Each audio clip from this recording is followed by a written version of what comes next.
The massive involvement of AI in the professional workplace has become a defining feature of today's status quo, driven by globalization, rapid digitalization, and the constant pursuit of efficiency and profit, while development offers clear advantages such as speed, cost effectiveness, and convenience for companies, but it also creates serious consequences, including a large scale of job displacement, widening skill gaps between worker and industry.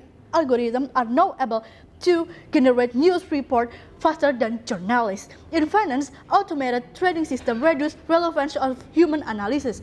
And in customer service, chatbots increasingly replace a human interaction. These trends demonstrate that although AI provides undeniable benefit, its widespread presence in the workplace also brings structural challenges that affect both workers and the long-term stability of the professional environment. To make this debate clear, two frameworks that I will bring in my speech. First, we believe that the massive use of AI can decrease the quality of workers because dependency on AI reduces the need for human practice in critical thinking. And second, imagine a world where there is no massive use of AI and humans only use it when it's truly necessary, and this balance allows professionals to keep sharpening their critical thinking. And we didn't reject the use of AI, but our goal is to regret the massive involvement of AI in the professional workplace. Two arguments that I will bring in my speech. First, I will talk about why we must regret the massive involvement of AI in the professional workplace, and second, I will talk about declining quality of workers and outcomes or the product. Move to my first argument. We must regret the massive involvement of AI in the professional workplace because while it offers efficiency and cost effectiveness, it also creates a serious systemic risk such as biased recruitment, lack of accountability, and the erosion of human judgment. This becomes increasingly urgent as unchecked reliance on AI can trigger widespread job insecurity, unfair treatment, and alienation for workers, ultimately awakening trust, fairness, and ethical foundation of professional environment.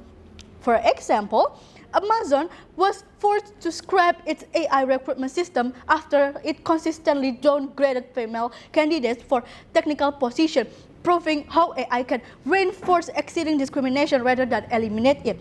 Similar patterns are found in AI-driven performance evaluation and workplace management, where employers are often reduced to data points while important aspects like creativity, empathy, and human content or context are ignored. If we allow AI dominance to grow without limitation, we risk building professional environment that prioritize speech over justice and data over dignity or efficiency over humanity. Move to my second argument.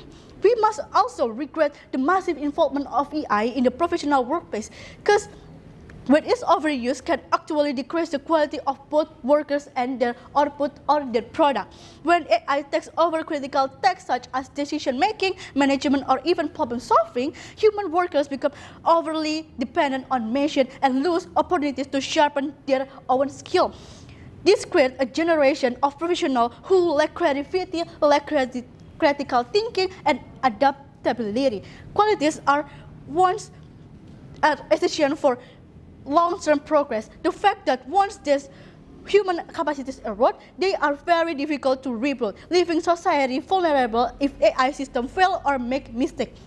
For example, the field of the medicine exercise relief on AI diagnostics tool can reduce doctor ability to practice dependency judgment. While in education, overuse of AI, raising the grading system risks lowering teacher and student critical thinking skill. This example shows that massive involvement of AI may not only fail to improve workplace quality, but actually weaken human competence and standard of professional outcomes.